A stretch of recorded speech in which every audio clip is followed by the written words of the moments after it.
Welcome to Slight Reliability, the show where we learn SRE and observability 1 week at a time. I'm Stephen Townsend.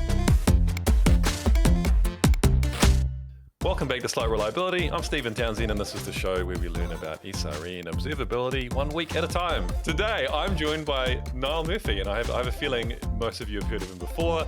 Niall is an award-winning author, speaker, technologist, and executive leader. He's known as the instigator, editor, and co-author of the best-selling and industry-defining site reliability engineering book, which I'm sure everyone who is listen to this podcast has read, as well as its successor volume, the Site Reliability Workbook, which I haven't read. I should probably do that.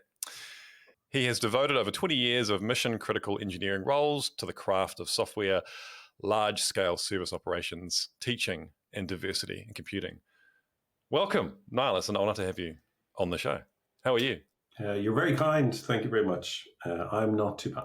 So you spent over 11 years at Google and then 3 years at Microsoft and then did some other things. And at the moment, you're the CEO and co-founder of Stanza. What's Stanza? Tell us about that. Stanza is a teeny tiny startup which is trying to put the wisdom of SRE into software. And our first product is around rate limiting, traffic management, quota management in the general sense, and also has a sprinkling of observability as well. How long have you been doing that for? I suppose I have been CEOing for about a year and a half, plus or minus a bit, and we got the product in a state where actually other people could potentially even use it comparatively recently. So we've really been riding it for about the past 9 months.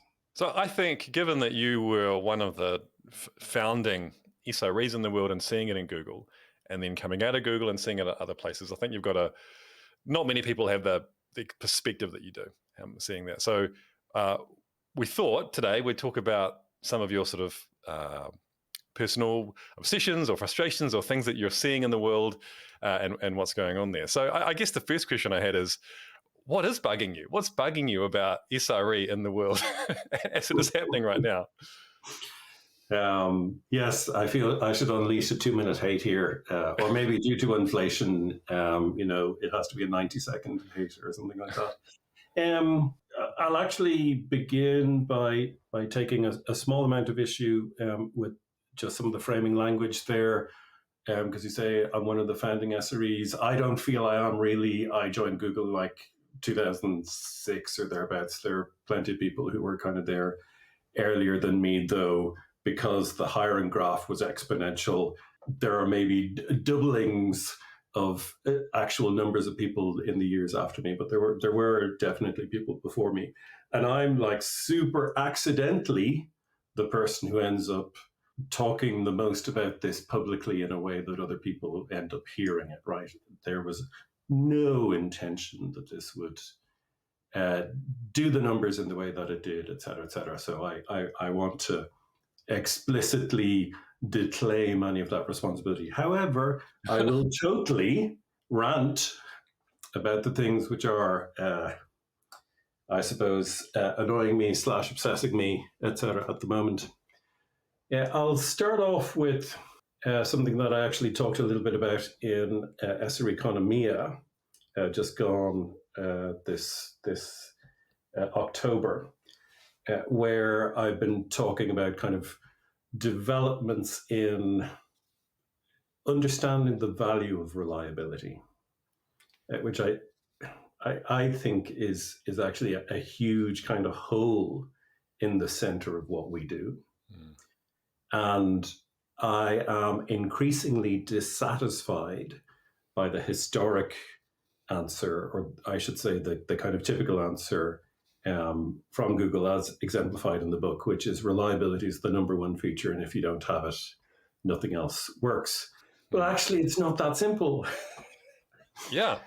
And I think one of the interesting things about the historical moment we're in is that this kind of conviction that the value of reliability is essentially to be taken on faith, is that we have loads of counterexamples of people just not caring that much about reliability, and it actually works out okay. Like maybe not great.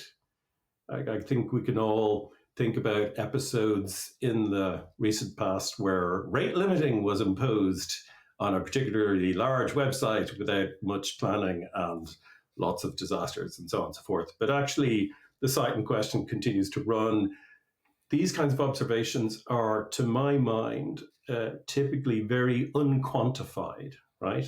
We don't have a very good way of saying if we have an event of such and such kind of magnitude, like do we have a Richter scale for disruption, right, in the industry for what we're doing? We don't, right? We can't say, well, this thing is kind of 6.2 on the Murphy scale or whatever. This thing is 4.6, and therefore we would expect blah percent churn in the users along this kind of gradated scale or whatever. We just have nothing of that sophistication. We have bold assertions, right?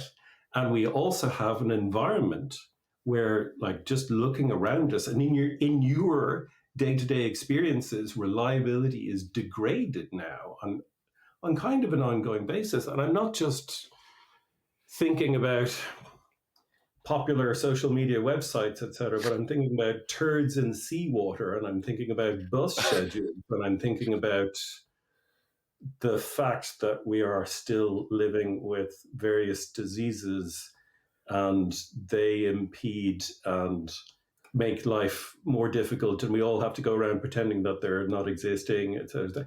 Anyway, I just feel that the profession is kind of in a bit of a standing at a bit of a fork in the road, or standing on the end point of a question mark, or metaphors like that, because on the one hand we know what we're doing is in some sense important. And by the way, genuinely, I believe that's true. Like, it is important. The people who keep the lights on should continue to keep the lights on, because I see a lot of dark out there, actually, and it would be great if there was less dark. But we don't know how to explain, how to calculate, or how to explain that value to the other kind of stakeholders, and like particularly leadership, right? But if we can't articulate our value, what we see is that in the midst of all of these layoffs, that the people who keep the lights on are like, well, goodbye, because you're only keeping the lights on, whereas these people over here are making more lights. Oh, okay. Is that good? The kind of framework I've had in my head, because I've never worked at a big hyperscale company before, but to me it makes sense. If you're AWS and organizations around the world depend on you to run their business, reliability is a given. Like, it needs to be there, right? If you're an insurance company in a small region like New Zealand and Australia, maybe, which is the context that I've been working in, it's a different kind of thing. So for me, reliability itself may not be that important unless the company's trying to reach like a certain velocity of change, because then that velocity like degrades the reliability, and that they need to sort of race together. But if you've got a company, an organization who's not really wanting to go faster or not ready to go fast yet, then I guess maybe the mental gymnastics for me is that it's not the reliability that's important yet at this stage, but probably the ops team is really struggling, like just dealing with fires and the complexity, and like just helping that team might be the best thing that I could do. I don't know. I don't know if that rings true to you at all, but that's kind of the perspective I've landed on for smaller companies that aren't sort of tech face and aren't sort of at the stage yet where they're really high velocity. Yeah, I'm not sure, because on the one hand, I will say I agree strongly that connecting reliability and developer velocity is a seam that could be mined to kind of great intellectual profit. Like, they are related behind the scenes. We know from the DORA metrics and the DORA report and so on that there's correlation between kind of individual developer behaviors, particularly those exemplifying discipline, forethought, essentially everything except YOLO style behavior. We know that good outcomes are kind of associated with this behavior. And conversely, we intuit that the reverse is associated with the reverse as well, right? But we don't, other than that, we don't have a lot to work on there. And I have to say, I think I have been confronted so many times by like the question of, okay, so if you're not large, this doesn't matter, right? I just think that's a total con art, right? Because the thing about smaller companies is not that they profit by a less reliable situation. Like if all of their stuff failed, they would go under just the same as like any other company. It's just that you've more wiggle room if you're smaller, because in some sense, the more stuff you're doing, behaving typically destroys a much larger proportion of your incoming business than behaving kind of atypically, or with respect to this.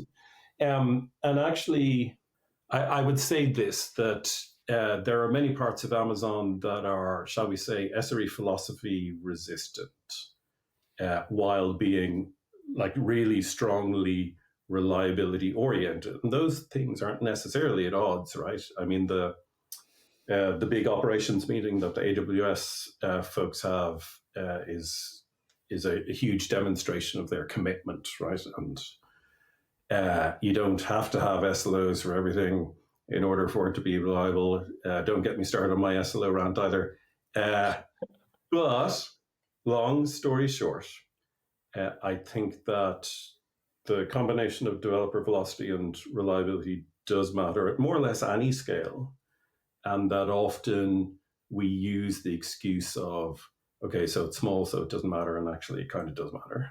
But yeah, like I said, I've been in a situation where there's an organization and it's smaller, maybe still reasonable size. There's not a lot of velocity yet. And actually, when I've like analyzed the situation, reliability is not that bad. But when I look around at what the biggest problem is, it's the ops teams to sort of maintain that are dealing with a lot of toil. It's a really quite a difficult job. And so I've thought from what can I do in this situation? What's the most valuable thing? Probably improve the lives of these people to start with, and then help the organization improve their velocity. And then it will require reliability to improve to support that. Yeah, I think that's definitely part of it. And I also think like there's a big difference between running a program and by default we could expect its reliability to be 99% versus running a program and by default we expect its reliability to be 50%. Like if the world was stuck together with agglomerations of 50% reliable stuff, we would have way more people working in reliability, way more like impact on everything. And as you move that slider, right, you could see in your mind kind of org charts kind of breathe, shrink, and grow, and so on as you did that. So I do think there's an interaction between that, and obviously, like if you are doing 100 transactions a day and you have 50% versus 99%, your total loss like grows at very different rates. But I do think that it also plays into the current kind of macroeconomic environment and so on. As much as people joke about kind of zero interest rate phenomenon, there is a big difference in the minds of the people who talk about, or who are check signers, shall we say, and who decide what size and what shape organizations are. Because if you believe that there is no more growth to be found in the market, then there is no great benefit to improving things for the future users. Instead, you are much better off working on things to capture more revenue from the existing set of users. Now, obviously, that has to be in some sense reliable as well. But I'm talking about that kind of mindset switch between, okay, we got to prepare for growth, which often involves and is deeply associated with reliability, because you grow in ways that add things, disturb your architecture diagram, and so on. You need engineering to do that. Versus we are now adding extremely small things to a large stack of features, each of which bring in 0.002% of revenue, and like that. Those are very kind of different organizational situations. Leaning into what you were saying before about the difficulty of articulating the value of reliability, this is also something I've thought a lot about, and like trying to connect up the work that, say, some reliability engineers are doing to like the goals of the business. And it might just be like, oh, it's simple because it's got to be reliable to achieve that. It's just, but I don't know. I've really struggled to like connect the dots there and make sure that everything that we're doing is contributing effectively to the goals of the business. Is that something you've seen being thought about in the space? Like, how are we contributing to the business effectively, as opposed to kind of getting lost in the engineering, the technical side of it, and just tuning and improving things? So yes and no. Real engineer / politician answer there. What I see is different and in two directions. I do see it, right, to be clear, but what I see is kind of in different directions. So super compressed theory of execs manage business as if it's essentially a set of numbers, and there's some inputs and outputs, and there's a system, and they have some levers, and the levers are usually like, change leader, or add other team, or turn down team, or whatever, right? There's a bunch of buttons, and they're trying to usually optimize some quantity, which is money out or retained profit or something like that. So there's some model they have in their head of a business, and they're trying to extract the bits that matter when they're reasoning about it. So when execs are thinking about reliability, they're thinking about it primarily as a loss function inside the box in some sense, and they have the activities of press button to create a team to deal with it, or change leader to a leader who's more reliability minded or whatever. Or they can think about it as a cost, like a kind of inherent cost built into everything that they just have to pay, and that's how it is. And the difference between cost-minded reliability thinking and value-minded reliability thinking is very real, and like it's 80-20 cost versus value in the, shall we say, horizontal direction, right? Or sorry, I should say vertical direction. Meanwhile, in the horizontal direction, we have a whole bunch of folks who are way closer to the actual reality of what's going on. And one fact that I enjoy a lot about SREs is that they tend to end up spanning different areas of the business, right? They're thinking about the user journey across these 17 teams. There was one moment I was in Microsoft, and they were trying to reduce the average amount of time that it took to launch a new VM. I think it might have been Linux VM. And it turns out you have to talk to 17 different teams in order to even build a picture of how long it takes to do that. Anyway, so SREs are hugely experienced in operating outside of a stay in your lane style environment, right? Mm-hmm. And stitching together those kind of horizontal pieces of reality in the business and keeping the user experience in mind and so on and so forth. All of this contributes to a way more holistic and, in my opinion, effective understanding of what it takes to actually affect the reality of the user experience, etc. But it's not often something that can be presented to the execs as if it fits well into the black box model. I don't say never, right? But it's not always, we say, legible to them. It's kind of crazy, isn't it? That we've a lot of organizations are structured in a way that with these kind of components that aren't where it's convenient for whatever reason to structure the company that way, have people in that way. But losing sight of the big picture and the customer is so easy to do in that context. It certainly is. But I think coming back to your actual question about how to articulate the value of this, there are plenty of people in, shall we say, a sufficiently large, where I mean greater than two, number of people, organization. There are usually plenty of people who understand what the base reality is. And then, again, if you're sufficiently large, there's a number of people who, for very good reasons, are insulated from all of these details and who have to model it. The question is, how can we get the right model in the head of these folks? And execs usually understand things in terms of numbers, right? So you can go to them and you can say, we, looking at our numbers, see the following loss in the customer profile when they are trying to open a new account. And it happens in this stage and in this stage and in this stage. And if we put $10,000 into it, we would get $20,000 back or $200,000. Perfect. Like, absolutely fine, classic exec cost versus benefit style thing. And one of the great things about SRE is we're so experienced with numeric arguments for stuff that, like, these are kinds of things we can do a lot.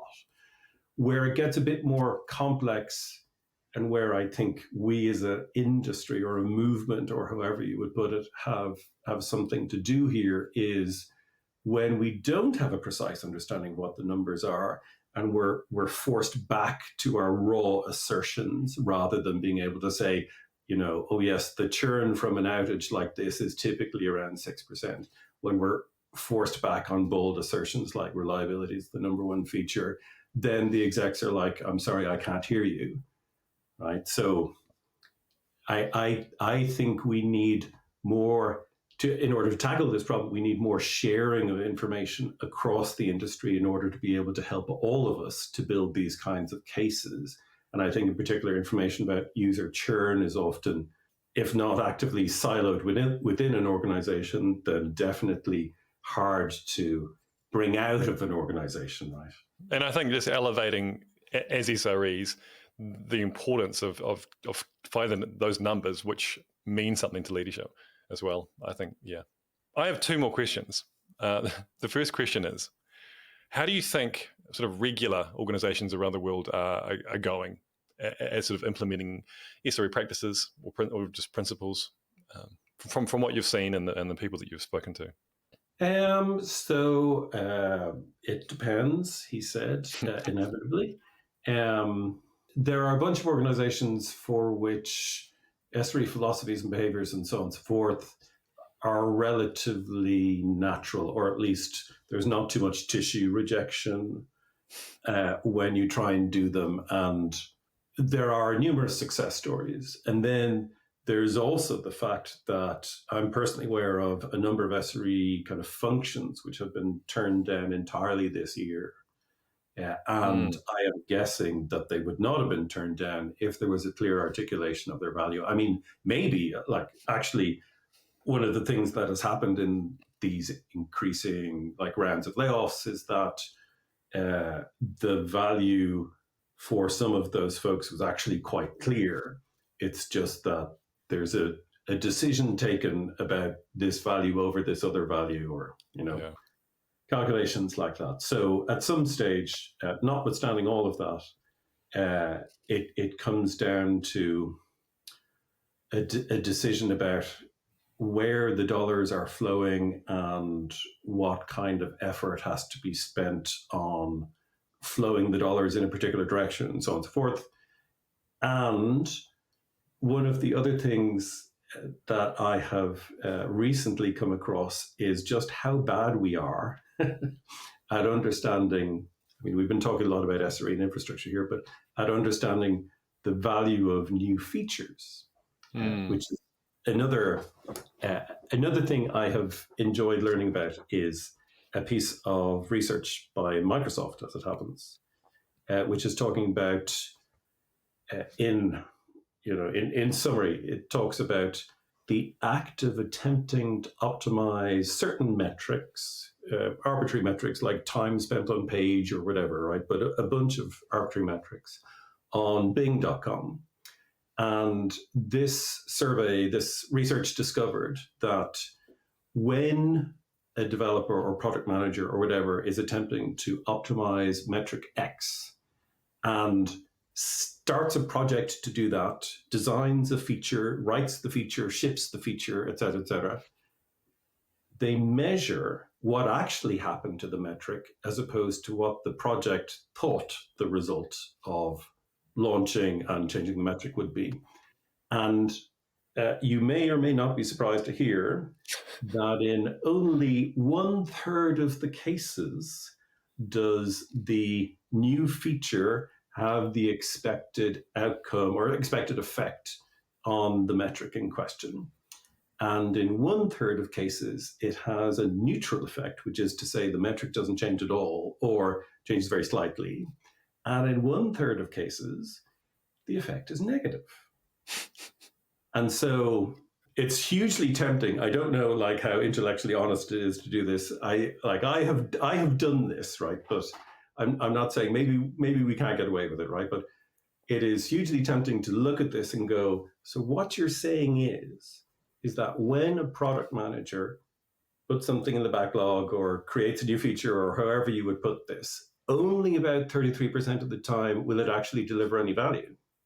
Because if that is true, well then over here in my infrastructure engineer backlog, I have a bunch of things that I know will produce value.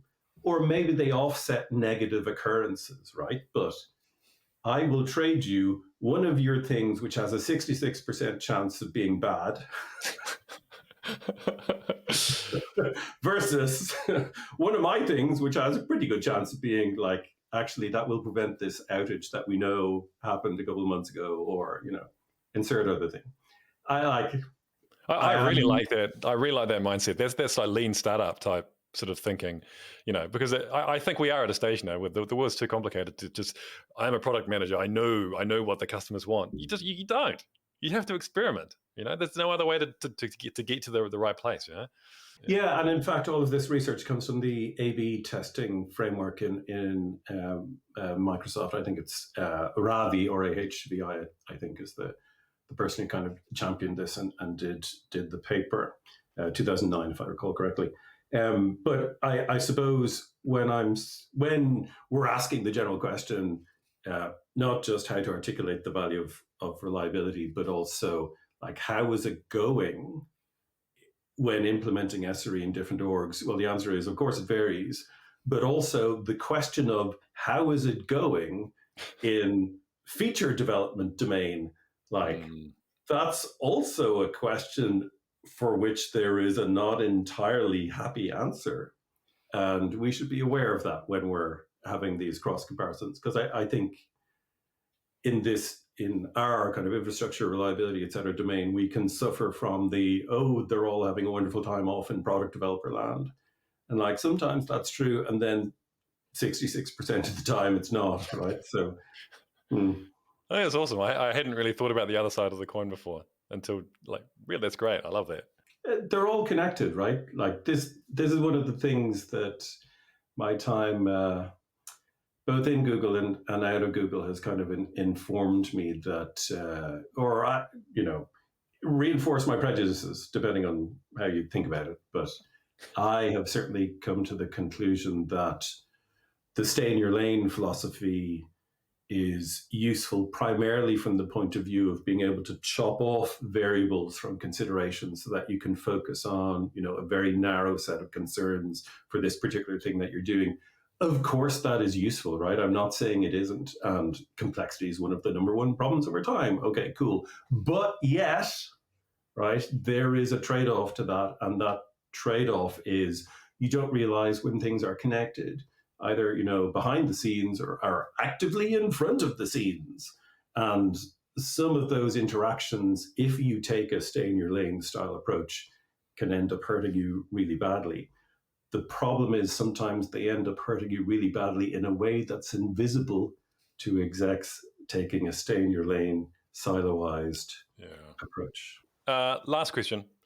What do you think of the obsession in the industry with generative AI at the moment? And obviously I'm a skeptic. What are your thoughts? And does it help SRE in any way? So I have mixed feelings about it because on the one hand, let us, for the sake of this conversation, entirely scope, which I think is untrue, but it simplifies matters, entirely scope this discussion to kind of incidents in the SRE domain, right? So incidents, I believe, can be modeled usefully by that famous quadrant of known knowns, unknown knowns, and so on.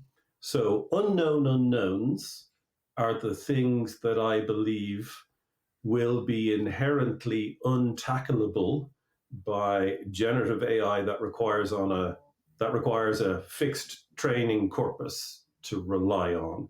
I don't think it's going to be able to generalize outside of that to, shall we say, the generative grammar of incidents, which is capable of expressing completely new sentences, i.e., incidents, which work, break things in novel ways all of the time. And so I think that the value of generative AI helping this domain is mostly confined to known or small extensions of that in various ways.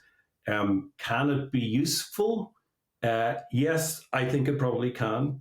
Can it allow the kind of large scale layoffs that some of the people who are strongly invested in generative AI are going to enable? I don't think so. And furthermore, I think that if you did end up in a situation where you handed all kind of known situations to a generative AI thing to resolve, you're kind of kicking away the training ladder that allows a human being to learn more about the more difficult things. So I think it's problematic.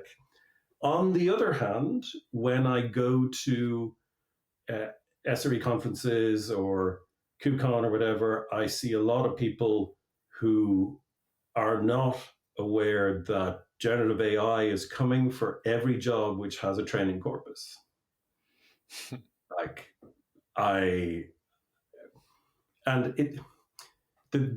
thing is, it's not coming in a kind of a complete replacement way. I think there was a piece recently talking about what happened to kind of labor markets like Mechanical Turk and Fiverr and so on and so forth after ChatGPT came out. And what seems to have happened, if I recall correctly, is not necessarily that there's now no work on these exchanges. There's tons of work. But the things that you used to pay somebody $5 to do, give me a list of the following things that I could start my paper on or whatever, that's gone to ChatGPT now. So the question which is on the market is, can you explain the value of the seventh bullet point in this list of 10 or whatever? So certain kinds of work will go away. And in general, those are the ones which are the most reproducible, the most falling within the first standard deviation of the set of things that you deal with in this particular profession, whatever it is.